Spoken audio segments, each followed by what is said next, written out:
I had started investing when I was 11. I just dithered away until when I was 7 and 8 and 9. But so unfortunately I didn't get started until I was 11. But I bought my first stock when I was 11, and then I experimented with a whole bunch of things, the timing of stocks and charting and doing all these crazy things. It was a lot of fun. Profitless, but a lot of fun. And I did that until I was 19. And I read all the books on investing in the public library and I ate it up. It was fascinating to me, but I had no framework.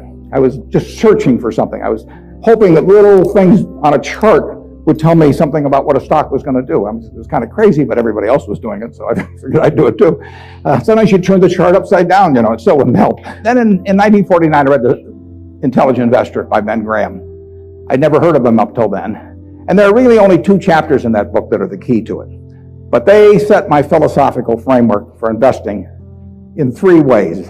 They're so basic and so simple, it's hard to understand how they could be that important, but the 10 Commandments are simple. The first is that a stock is part of a business. You can't think of a stock as something different. You value a business, and then you divide by the shares outstanding. But what you have to think about is what kind of a business are you getting into, what are its economic characteristics, who are its competitors, what's its management like, all of these things that relate to a business instead of a little ticker symbol. I used to know when I was 11 or 12 the ticker symbols of every company virtually on the New York Stock Exchange. I could mark the boards at Harris Upham, but I didn't know anything. I knew that X was U.S. Steel and T was AT&T and so on, but I didn't know anything. I didn't know what was behind them. So I had to start looking at these little symbols or these little names in the paper as businesses and decide, how do you value a business? What counts? The second thing in the book is that Graham gives you a marvelous set point in terms of how the investor should react to stock market fluctuations. He talks about his mythical Mr. Market in chapter 8. And there's been no better thing written in terms of the investor's attitude toward stock prices. Most people react the wrong way to stock prices. They feel good when their stocks go up, they feel bad when they go down. They think the stock market is there to instruct them. And Mr. Market is this partner you have in investing.